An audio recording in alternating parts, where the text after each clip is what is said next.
I think. Hello. Thank you for joining me. How are you today? Lovely to see someone joining from Częstochowa. I was close to there at the weekend. I'm in Poland. Whereabouts are you guys joining from today? Lovely. Okay. Great. Keep saying hi to me in the chat box. I'm keeping an eye on it. Thanks for joining this afternoon. I hope you've had a nice day. It's afternoon here in Poland. I think it's probably morning for some of you based in other parts of the world. So good morning or good afternoon, whatever it is for you. I will start this webinar with a little bit of housekeeping. You will get a certificate of attendance for joining this webinar, and that will be sent to you via email this week. You don't need to send any messages to Pearson. They will send it. They have your email address from when you registered for this email. So you'll get, when you registered for this webinar, sorry. So you'll get an email this week with a certificate of attendance, a link to the recording of this webinar, so you can watch it again if you want to, and also a handout as well. If you don't find it in your inbox, check your spam box. I think sometimes they disappear into the spam boxes, so keep an eye on that. If you didn't join the previous webinars, this is the fourth webinar in a series of 5. If you missed the first ones, you can watch them on Pearson's YouTube channel.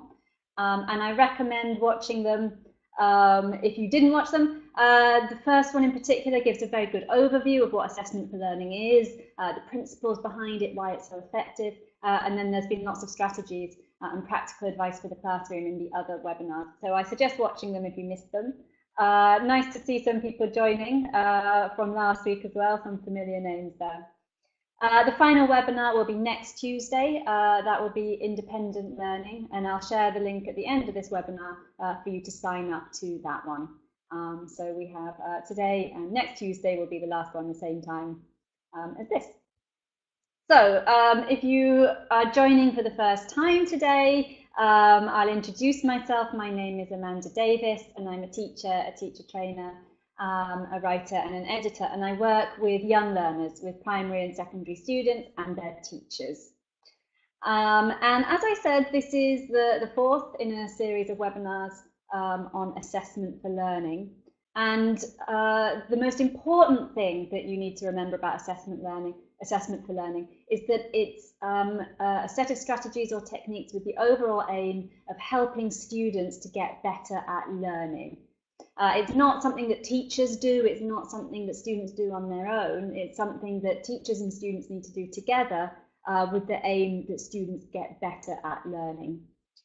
And when we want students to get better at learning, we want them to be independent, and one way they can become more independent from the teacher is to working with each other. All the students in our classes are full of knowledge, ideas, information. They're a great resource, but it's not always easy to get students to learn from each other, especially when it comes to primary and secondary learners. They're sometimes a little bit reluctant to work together. There can be some issues when we try and get them to learn and work effectively together. So this webinar is going to look at how we can get students working together effectively. This is what's coming up a bit more specifically. So first we're going to think about peer learning and the benefits and some potential issues. We teach young learners, there are always issues, things are always going wrong, in my classroom anyway.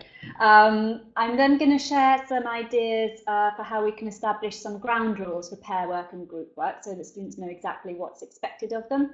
And then I've got some strategies to encourage peer learning. And I hope that if you've got some ideas, you will share them as well. I'm sure that you've got some tips on getting students working effectively together. So do share your thoughts in the chat box. I'll ask you some questions. Feel free to ask me questions as well. I will try to answer them as we go through the webinar, but I might miss them as well. So if I miss your question, I'm not ignoring you, just ask me again at the end because I'm probably too focused on what I'm saying. So ask me questions throughout, and if I miss them, repeat them at the end. So to begin with then, what are the benefits and what are the potential issues with peer learning? There are lots of benefits. I know quite a few of you have joined the previous webinar, so you have quite a good understanding of assessment for learning already. So perhaps you can let me know in the chat box what you think or what benefits you have seen when you get students to work together, to teach each other, to learn from each other. What are some of the benefits of this? Let me know in the chat box. Great to see lots of people typing.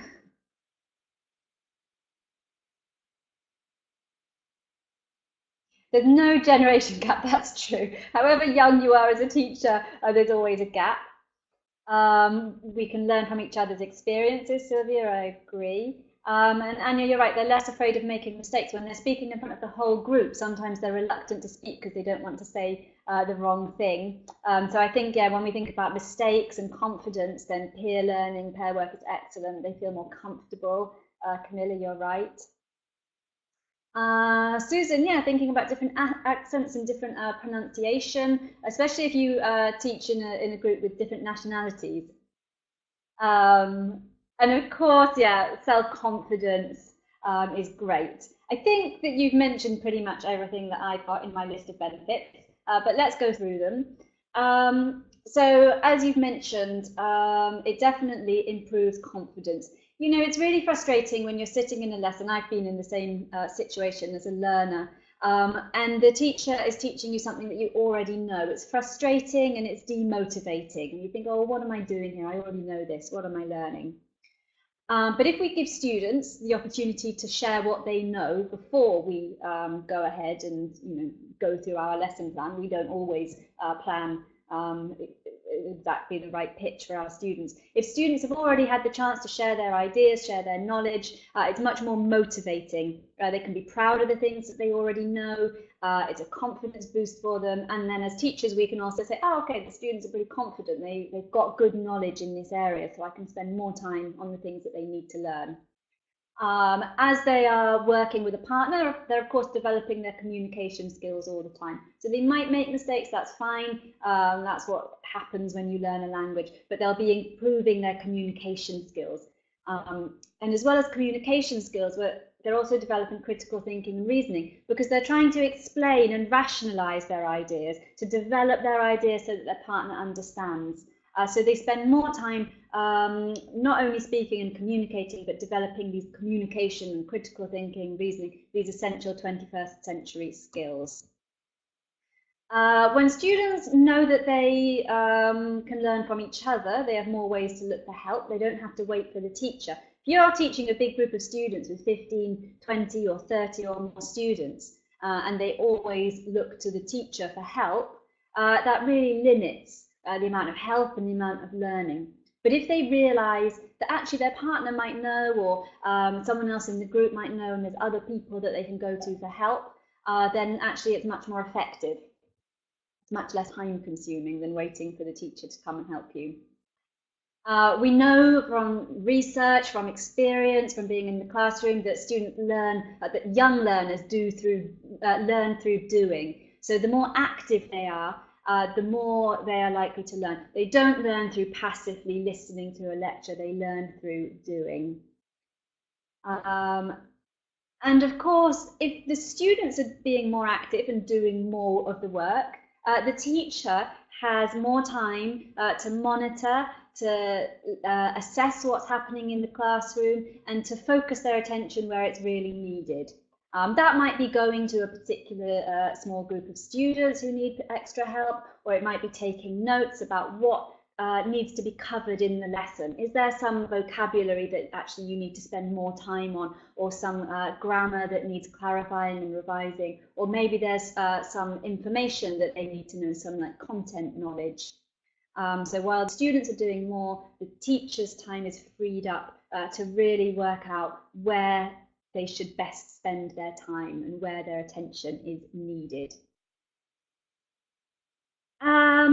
So there's lots of benefits to getting students working together effectively. And of course, when we are thinking about language learning and as language teachers, we have a lot of communication in our lessons. We're asking our students to work together all the time, not only to compare answers and check their ideas, also to practice communicative tasks, so to discuss questions, to practice grammar structures. We're asking them to work together all the time.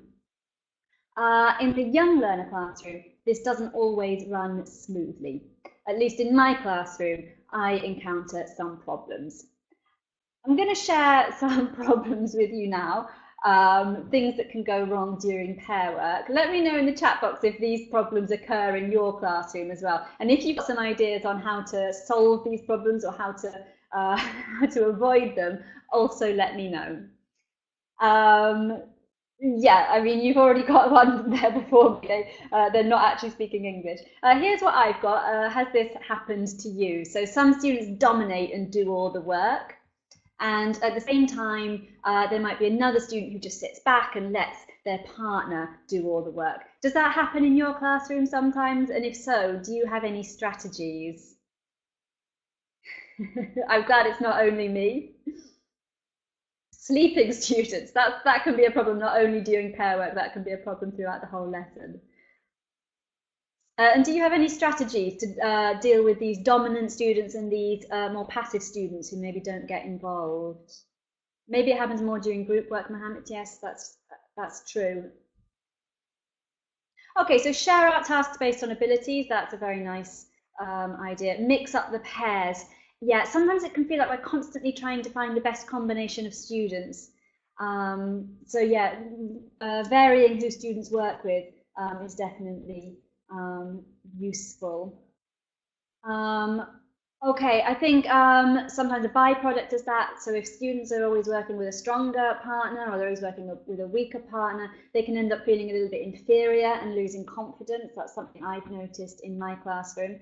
I've also noticed that some students feel it's not fair because they're doing more of the work, particularly in group work. There's often one leader who seems to be doing all the work, and they can sometimes feel a little bit put on. But then at the same time, other students, maybe they're a bit shy, they're not so confident, and maybe they feel like they don't have a chance to contribute, which is also frustrating. And some of you have mentioned this issue.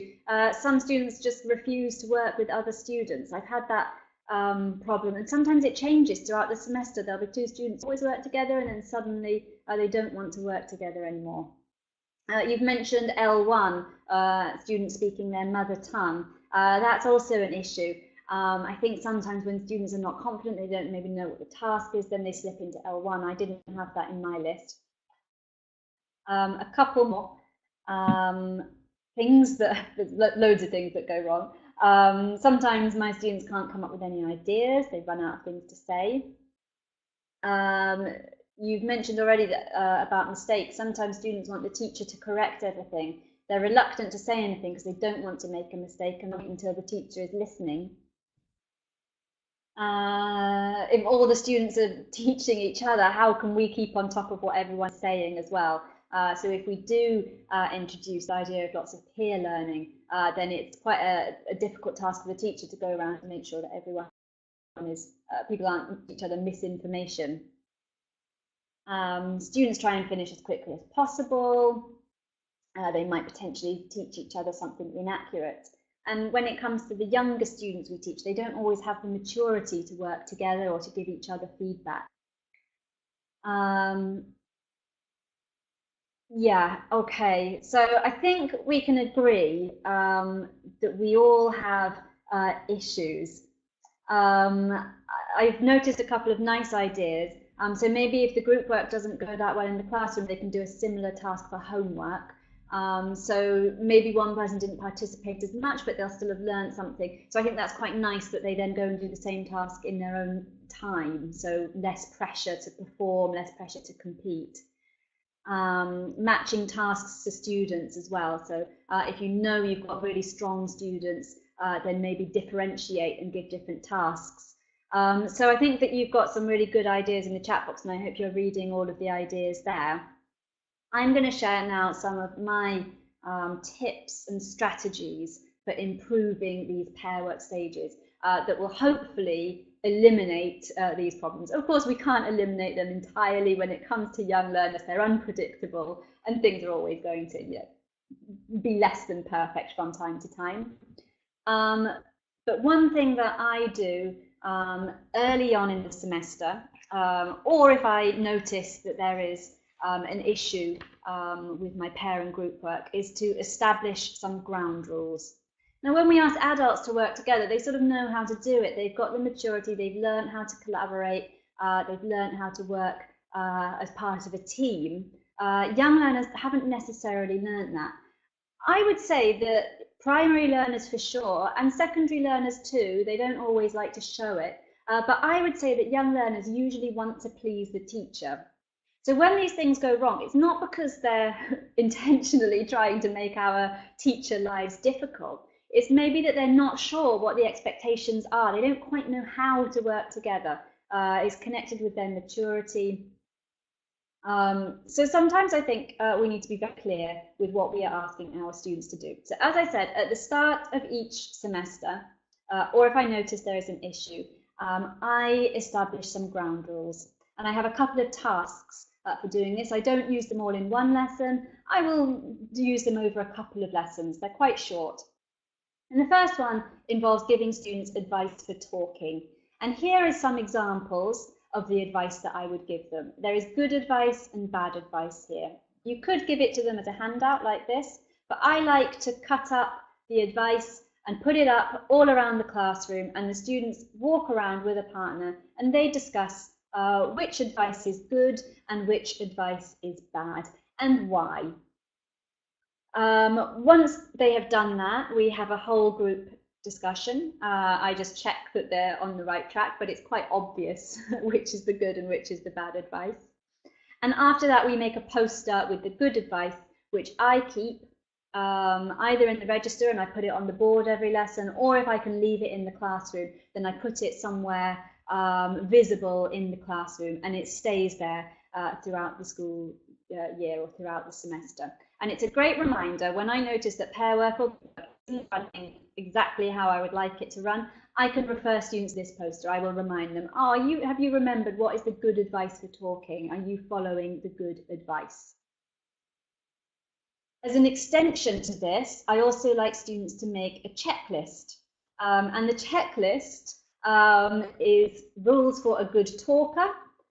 So here are some examples that a previous group came up with. A good talker isn't scared of mistakes. They give reasons and examples. They share their ideas. And also the rules for being a good listener. So to look at your partner, not to interrupt, to show that you're interested. So in the classroom, I ask students to brainstorm the qualities of a good talker and a good listener, and then collaboratively we make a checklist, which either I type up and print out for students to stick in their notebooks, or if they if they're older students, if literacy isn't an issue, then they copy it into their notebooks. And then again, when students are doing pair and group work and I notice that something isn't going exactly how I would like it to go, I get them to look back at the checklist and make sure they can tick off all the items in the checklist. Of course, you can add to the checklist throughout the semester. If you notice a particular issue, you can add to the checklist as you go throughout the semester. I know we're not at the start of the semester now. There's no reason not to use some of these activities now. If you've got primary students, I'd recommend simplifying it. So rather than discussing these, they might just decide, are they true or false? You might need to simplify some of the language. So it could be a true and false task. You could even do this in the student's mother tongue. There is no reason to ban the mother tongue from the classroom. It does, of course, depend on your context and the rules of the school where you are working. But having a discussion about what makes a good talker and a good listener in mother tongue will still benefit all the discussions and speaking activities that the students later do in English. So I would recommend using it with primary, with secondary learners, with high levels, with low levels. It's beneficial, it's useful. I've also done it with adults. I've had some adult groups before that have been a little bit not as chatty as I would like, or not working as well as I would like. If you're interested in these ideas, I would recommend Googling Talking Together. There are some free downloadable lesson plans similar to these. which are really useful. It's a whole range of resources online. So Google Talking Together and you'll find some additional resources there. So yes, very useful to let students know what your expectations are. I think sometimes students, they don't know what the expectation is and they don't realise why the teacher is frustrated. So, well, see how it goes. Try it out, and if you try it out before next week, then join the webinar and let me know how it goes. But of course, even when we establish these rules for talking, that doesn't eliminate all those problems that we were talking about at the start of the webinar. We need plenty of tricks up our sleeves because our students get bored. We need to mix things up. We need to keep them interested. So here are some other tricks that I have been using with my partners, with my students, sorry. One thing that I notice about my students is they tend to sit next to the same people. They come into the classroom and they sit in exactly the same seats every lesson. And maybe they have to if you're teaching in some contexts when the students have their set places. But there's no reason those pairings. You mentioned in the chat box that pairing stronger students with weaker students can be effective. Sometimes it's more effective to pair the strong students with the weak students, or the strong students with the strong students. We need to use a range of different interaction patterns. But with young learners in particular, they often think it's a bit of a punishment. When you try and move them or ask them to work with someone who's not their best friend, sometimes they think, oh, it's a punishment, they complain about it, they don't want to move. So I introduce a system of talk partners or learning partners. It's a way to keep the pairings fresh without the students seeing it as a punishment. So at the beginning of the week or at the beginning of the month, I draw names out of a hat. If you joined the webinar last week, then I was sharing some ideas about using lollipop sticks for nominating students. So in my classes, each student has a lollipop stick with their name on it. So rather than names out of a hat, I've just used those lollipop sticks. Watch that last web didn't for more ideas. Great that you're using them already, Carmen. So at the beginning of the week, you draw names out of a hat. So who the students are going to work with comes completely down to chance. It's not something that you are consciously deciding. It's quite democratic. Those talk partners will work together for a set number of lessons. It might be one lesson, it might be 1 week, it might be 1 unit. That's up to you. But those partners, they work together, they collaborate, they help each other, and they should reach conclusions. So every time they do a task, they should have the same answers. By the time it comes to the feedback stage where you're checking, they should have the same answers. I think that there are a number of benefits to this. It gives really good structure to pair work. So students know that their partner, that's their fixed partner, they're a team, they need to work together. So it gives structure. It also helps the teacher to gauge which pairings work well and which ones don't. It comes down to chance. And you might notice, oh, this is a disaster, these students don't work well together. But at some point you might come across pairings that really work, and then you can stick with them for longer.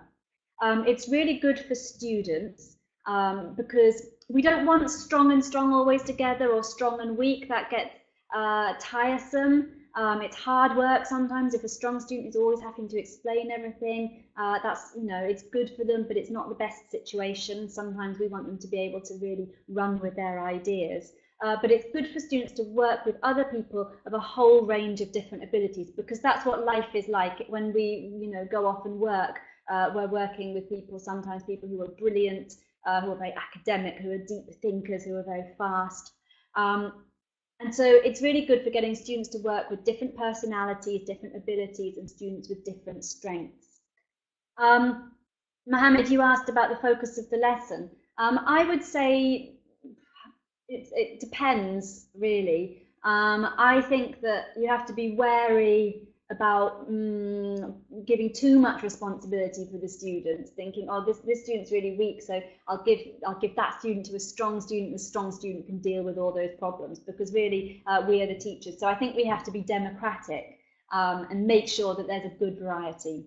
But if you find partners that work really well, there's no point in changing it up just for the sake of it. If you found the combinations that work, then why not stick with them? And I would say, no, I would say leave it to chance a little bit, because you might be surprised by who works well together.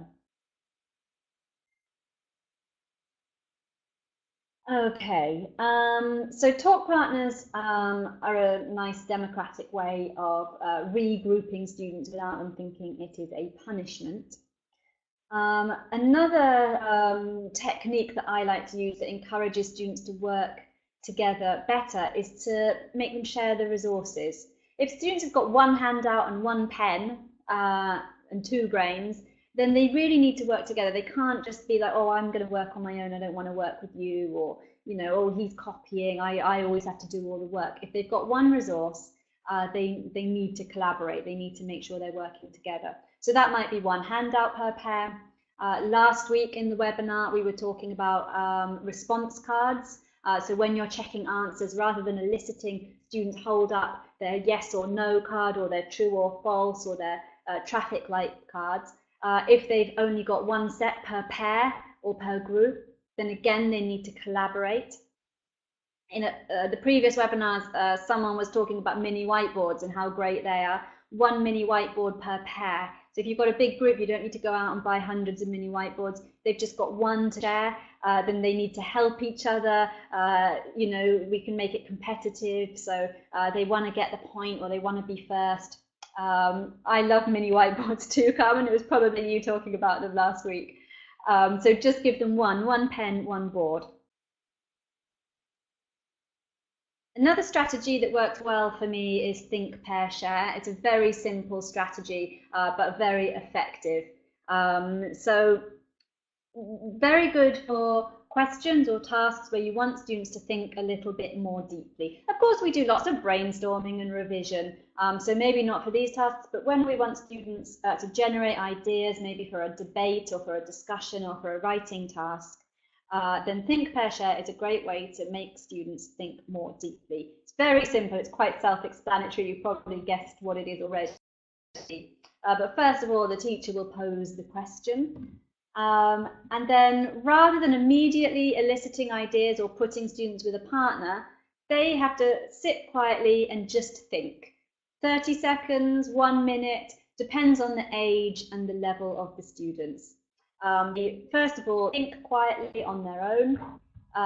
Then I put them with their partner to discuss their ideas. And usually by this stage, they'll have generated more ideas. They'll have been thinking about it for a bit longer. They don't just say the first thing that pops into their mind.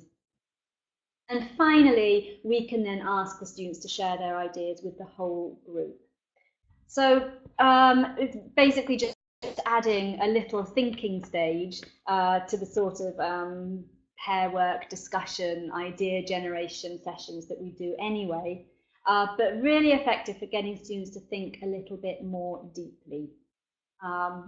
Try it out. It doesn't take any preparation or any planning. It's just a matter of, okay, ask the question, think about it, 30 seconds, just think, now tell your partner what your ideas are. A similar idea to Thinkpairshare that involves writing is brainwriting. I used to do, and I still do, quite a lot of brainstorming in class, but I have shifted a little bit towards using brainwriting. Often what happens when you ask students to brainstorm ideas is that the noisiest students shout out the most obvious answers, and it doesn't go much further than that. So you tend to just get on the surface answers, not so much deeper thinking or higher order thinking skills. So the idea behind brainwriting is that the idea generation and the thinking should be separate from discussion. It should happen first. So you give students the question. I give sticky notes. I love sticky notes, and I think there's something quite appealing about them. You know, nice, colourful sticky notes. It could just be scrap paper.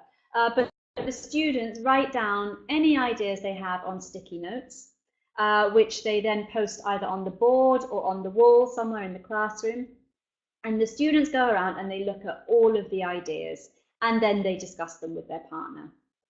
I like to do it brainwritingly when I've got writing lessons, and I had a writing lesson recently, and the writing lesson was what are the advantages and disadvantages of school uniforms.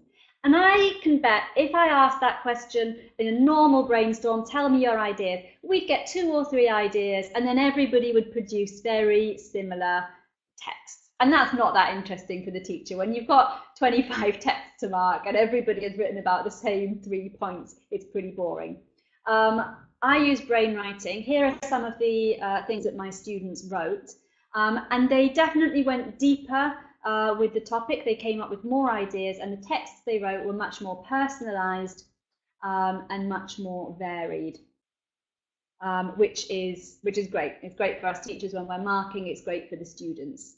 Brainwriting gives this element of anonymity. Some students don't really like sharing their ideas with the whole group because they're worried someone might laugh at them, or they're worried about making a mistake, or they're not very confident sharing their ideas. Whereas if they can write it on a sticky note and post it on the wall, it's anonymous. Nobody knows who wrote it. That can help them to build in confidence, because sometimes it turns out that that's the most popular idea and they realize, actually, I have got something to contribute, and they'll be more likely to contribute ideas when it's like a normal brainstorming session. So very great for less confident students. Everybody gets a chance to share their ideas, and more ideas are generated. And Ryan has mentioned Padlet, which is also really good. Check out Padlet. It's like a virtual notice board. And I believe it's also anonymous, so students can add their ideas to Padlet anonymously. Thanks for that, Ryan. Okay, so have a go. See how brainwriting works for you. You don't need to do it every time you're brainstorming, but when you want students to go a little bit more deeply with the topic, then it can be a good way to do that. And Maria adding a nice idea there. My students could have done that idea when they were writing their texts. Okay. Writing we often think of as being quite a solitary activity, but actually writing with a partner or writing collaboratively provides loads of opportunities for peer learning, not only when they are writing, but when the students are discussing their ideas and negotiating what they are going to write about in their texts. And typically, when I do writing in the classroom, it's a draft. So during lessons, I get students to do a draft, and then if necessary, they can write the final version at home. But I like to make the writing that they do in class collaborative. Now, there are some students who say, oh, I don't want to work with a partner, I want to work alone. But there are different ways that we can get students to collaborate during writing lessons. So here are some of the options that have worked for me. One option is that 2 students work together to write the draft. So 1 pen, 1 piece of paper, 2 brains. If you've got students who work well together, who like working with a partner, then that usually works quite well. Another option, if you've got students who are less keen, who prefer to their own time and think things through alone, is to give them different parts of one text to write. So maybe the text is a for and against essay. You can ask one student in the pair to write the paragraph reasons for, the other student to write reasons against, and the students come together to write the introduction and the conclusion together. Of course, before it comes to writing the paragraphs, they will have done plenty of speaking and agreed what they want to include, but the actual writing, they're responsible for different parts of the text. So again, 2 students producing one text, but they produce different parts. Another option is to ask students to write their own drafts, particularly if you've got older secondary learners who are maybe preparing for a test, or they're more worried about compulsory exams where they have to produce written work. They may actually prefer to get the practice writing on their own. The collaboration then comes in with a proofreading and feedback stage at the end. So each student writes their own text, they swap with a partner, and they work as proofreaders and helping each other improve. Now, actually, I think as teachers, we all know how tricky it can be to give feedback and to mark written work. Sometimes you look at it and you think, well, where should I start? I don't know what to focus on. There are so many issues. So if we want students to give each other feedback on each other's work, then we really need to give them guidance on how to do this. So we might ask them to proofread each other's work and focus on spelling mistakes, or focus on punctuation, or focus on recent vocabulary. Once the students have given each other some feedback, then they can rework their drafts, and then they can make any alterations based on that feedback. But as I was saying, students giving each other feedback is something we need to manage quite carefully. It's not easy, and if we ask students just to give each other feedback, then often all they will do is highlight all the mistakes their partner has made. That's definitely happened to me. They'll just say, oh, this is wrong and this is wrong and you made a mistake, which we want to avoid because that doesn't really help anyone get better, and also the student giving the feedback might not be right. So my best advice for encouraging students to give each other feedback is to use success criteria. And I know some of you have joined the webinar 2 weeks ago, which is on success criteria. So I've got a little quiz for you. I will give you an example of success criteria in a moment, so if you missed that webinar, don't worry, but I think quite a few of you have a good idea about success criteria. So here are questions for you. You need to tell me in the chat box, are they true or false? What do you remember about success criteria? So success criteria are a list of issues that students should include in their work. Is that true or false? Yeah, Laura was first. Of course, it is true. So it's an extension of the instructions, basically, but being very specific about what they should do, about what you are looking for as a teacher, what you want them to develop when they're doing it. What about this one? Is it true or false? Success criteria are written by the teacher before the lesson. Exactly. Okay, that one is false. When should success criteria be written and who by?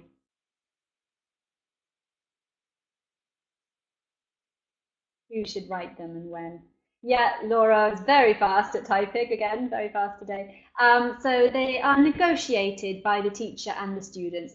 Probably before the lesson, when you're planning as a teacher, you want to have in mind what success criteria and you guide the students towards them. But when the students feel that they have come up with something, they feel much more ownership, they're more likely to do it.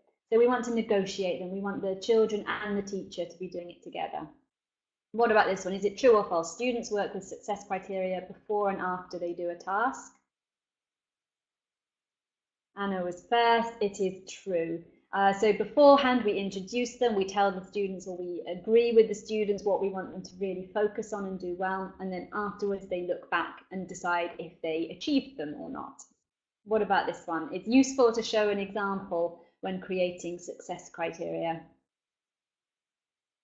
Patricia, yeah, you're very right, it is true. So if they're going to do some writing, you can show them an example of a finished text. If they're going to do some speaking, you can do the speaking task yourself and give them a teacher model. What about this one? Success criteria, I think I just answered this one myself.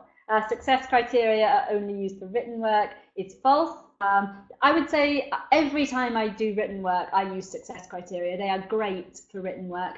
They also work effectively for speaking. And you can use them for reading and listening as well. You don't need to use them for every task because you don't have time. But any task where you want the students to really concentrate and really get a lot out of the task, then success criteria are brilliant. What about this one? Success criteria are used by the teacher to give feedback. Yeah, it's true. So it helps us teachers to decide what we want to give feedback on. So when we collect texts or when we listen to our students speaking, we don't have to worry about everything. We want to focus on the things that we've told them to work on. And the last one, students can reflect on their own or their partner's work using success criteria, is also true. So yes, it doesn't have to only be self-reflection. We can use success criteria for peer reflection. So those are the true statements in green. Here is an example. So if you didn't join that webinar, it seems like you've got pretty good knowledge, but I wonder if some people didn't manage to join. Here are some examples. Here is an example of success criteria for a story. The task was to write an adventure story. And these were the things that the students and teacher agreed. And they were all been working on in that unit. They'd been learning adjectives. They'd been looking at different punctuation. And we can ask them to reflect by drawing smiley faces or putting ticks and crosses or colouring red, green and orange. But it doesn't only have to be self-reflection, it can be for peer reflection. So you did this well. Oh, I really enjoyed your story. You did this criteria very well. Oh, I'm not sure there weren't that many adjectives. I think you can improve this. So success criteria gives a lot of structure when we ask students to give each other feedback. They know what to focus on. They're not going to get carried away focusing on every single mistake. They've got something concrete to work with. So success criteria are great. I'd also recommend teaching some useful language. And I have a poster of useful language as well, which I keep up in the classroom. Yeah, this was a sort of a B1 plus level, so they were quite a strong group of students. They had a model text to follow. But you can use success criteria for any level. Success criteria could even be a series of pictures. So it might be look, read, and copy, and you might have some pictures as well. Okay, so useful language as well, very useful when you want students to give peer language. And of course, you can reduce the number of words. It depends on the group. It depends on whether it is a big culmination to a project or just a quick, let's review what's happening in this unit. So the thing with success criteria is they're negotiated with students and the teacher. So of course you can reduce it. It could be 50 words. It's totally negotiable and depends on the aim of your lesson, the stage of the course, and the type of course that you're teaching. And as well, useful language. This isn't a conclusive list. You can adapt it to your students and to their level. So always with assessment for learning, we're thinking about our particular students and what they need, what our individual students need. So making writing into a more collaborative task is great. Students are learning from each other throughout the whole process as they discuss their ideas, as they decide what vocabulary to use, whether their grammar is correct, how to organize their work. So writing can turn into a very collaborative activity. And in the same way, reading and listening can be made more collaborative. When we do reading and listening lessons, there are usually, we usually lead in with some discussion, we usually finish off with some sort of personal response discussion, but the tasks that we give students to do while they are reading tend to be quite solitary. We tend to have a gist task where students are reading quickly to get a general understanding, and then a more detailed task. That might be true or false questions, multiple choice.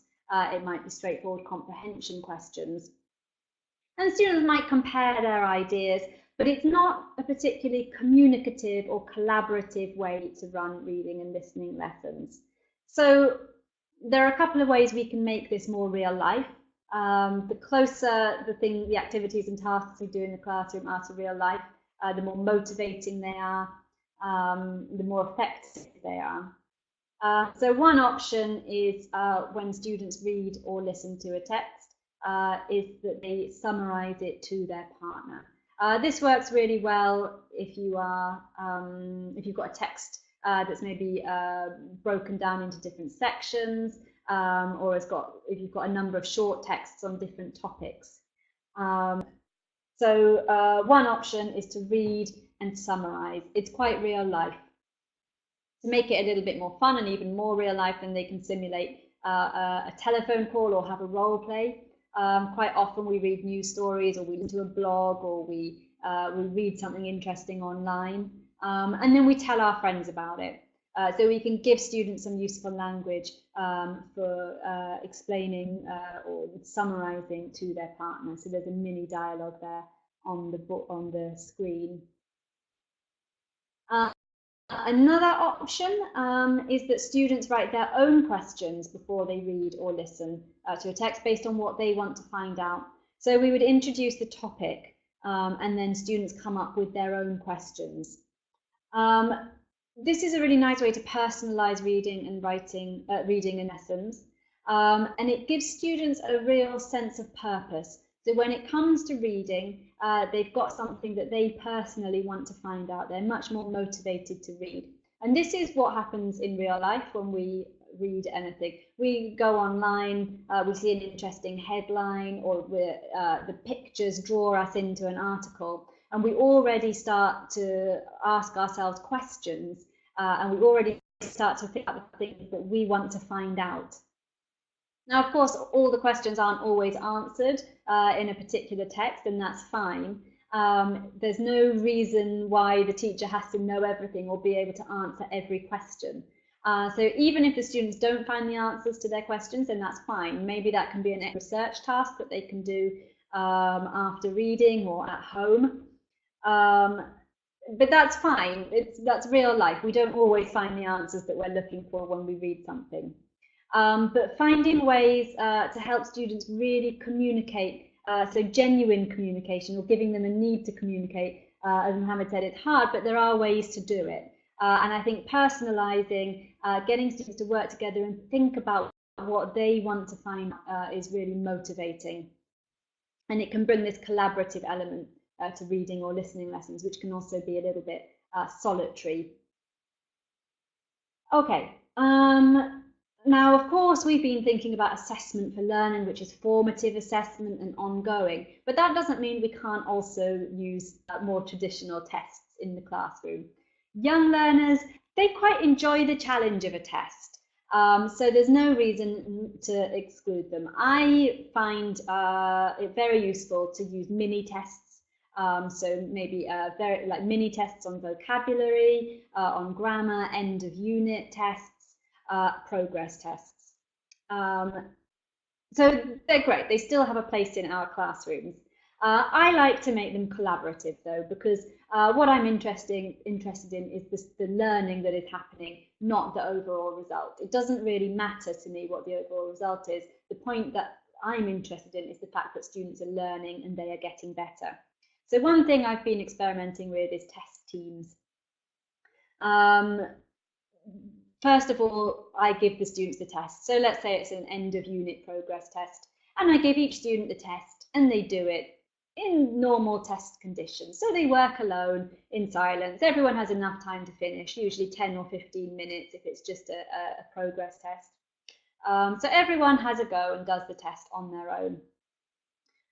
Once everyone has finished, I don't collect the tests, they keep them, but I put students into test teams. Usually 4 students works very well. And I give each team a new blank copy of the test, and it's their job to fill it in again, but working together this time. So they can share all their ideas, they can look back at their original test if they want to, but now it is a collaborative task. Students work together to complete the test for a second time. I give them some useful language to help them. That always improves the quality of speaking. So they have some useful language and they go through the test again. Once they've finished the collaborative test, can go back to their original test and they can make any alterations. So they might have reminded each other or they've taught each other something, which means that they are now more confident about the answers on their original test. They can make any adjustments. And then I take in the original adjusted test to mark. Good for confidence and even better for getting students to share their ideas and learn from each other. Of course, as the teacher, you need to be monitoring, and if students need help with something, if everybody's stuck, then of course you can stop everyone and teach it. But you might notice, oh, they're solving their own problems, they're correct, they're helping each other, I don't need to do anything. Instead of collecting tests and marking them yourself, answer keys are a great way to encourage peer learning. So rather than collect the test, you can give students the answer key. It doesn't only have to be tests, so it can be after any task. So whatever it is that you're doing, the students do the task, they get into groups, and they try and reach a consensus. They then get the answer key and they check their answers. And that might be enough. They might have solved all the problems themselves. If not, the teacher can clear up any doubts. It really is a good use of time in the classroom because it's the students who are doing the work, it's the students who are helping each other. The teacher is just there to help when it's really needed. Inga asked about translation activities. Of course, there are many standardized tests that involve translation, so there's no reason not to use it. If there is a translation task, then that is fine. Yes, whatever you want to test your students on, the teams can work. First of all, they do it alone, then with a partner, then with a group, and then adjusting their test again. So it works with older, so you can use it with adults, you can use it with definitely works very well with secondary learners. Inga, you've done it. Good. Has it worked for you? Let us know. Okay. And actually, another thing based around tests is getting students to make tests for each other. That's actually really motivating. It's a way they can show their knowledge. It's a way they can challenge each other. That it brings an element of competition to the classroom as well. Some advice if you want students to make tests for each other, be very specific. Again, I like to have students work in groups to create tests for each other, and each group is responsible for a different area that we've studied. So there might be one group that's responsible for writing some questions about recent grammar, another group that's writing questions about recent vocabulary, another group that's writing questions about the content, about the knowledge that they've been learning. Give them some pointers on what sort of question types they can include, because otherwise they might just always go yes, no. So ask them to make a range of different question types. Again, that's practicing all different sorts of grammar and vocabulary. How many questions, they should come up with an answer key, and also the format. Kahoot is a nice platform to use to make tests interactive and game-like. If you don't know Kahoot, Google it after this session, but it's essentially a platform where either the teacher can input multiple choice questions or the students can do it themselves, and then it's an interactive game. So students connect via a tablet or via a mobile phone, and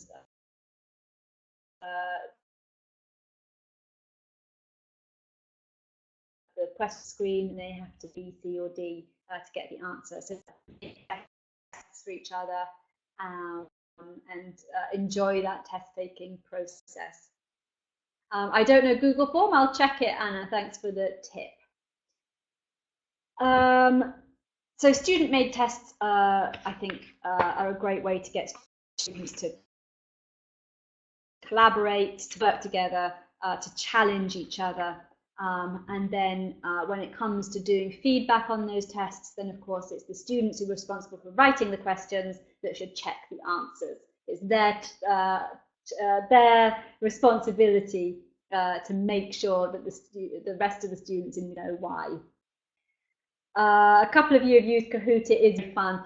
You don't want to end up using it every lesson. It's a little bit addictive.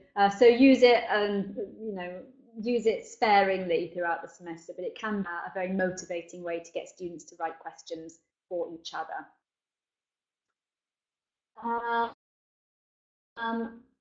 Okay, so we're reaching the end of the session now. I think that I don't need to ask you to type the benefits of peer learning again, because you had so many good ideas at the start of this webinar.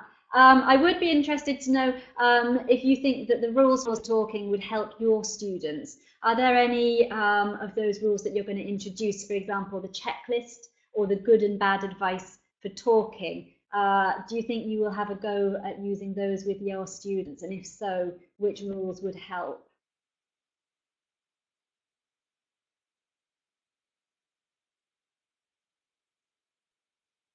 try it out. I think we're not at the start of the semester, but we're sort of halfway. Students are getting tired, so it's a good time to re-energize them and give them some ideas. What about the other strategies? So here's a list of the strategies. Which ones are you going to try out with your students this week? Let me know in the chat box what you plan to try. Yeah, get the students to make the rules. Get them doing the work. You're right, Emma. The teacher shouldn't be doing everything. Yeah, good luck with the talk partners. I found it really helped my students, so have a go with that. Brainwriting as well, it's quite easy. Buy yourself some colourful sticky notes, and it makes it even more appealing for the students. Okay, so good luck with trying those out. If you join the webinar next week, I'd love to hear how you got on. You don't need to try and implement everything all at once. With assessment for learning and with these webinars, there's lots of different ideas, and you need to find what works with your particular students and what works for you as a teacher as well. So you don't need to do everything in every lesson, but experiment and see what works for you. A lot of these have worked for me, not always every technique with every group, but there's usually something that helps. The next webinar will be next Tuesday, the same time. There'll be a morning and an afternoon session. It will be on independent learning. You can join by following the link there. We're putting together a website with lots of resources on assessment for learning, which we'll also be adding to. You will get an email with your certificate of attendance. That's on its way, so you don't need to email us. Thank you for saying thank you, and I'd like to say thank you for sharing your ideas as well. Yes, I always finish these webinars with more ideas of things that I can try, so it's great for me as well. If you have any questions, let me know in the chat box now.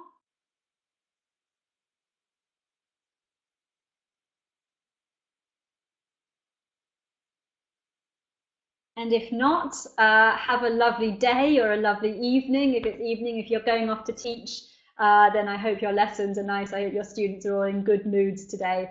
So thank you very much. Please join me next week. I hope I will see you next week. And yes, so thank you and see you next time. Bye bye.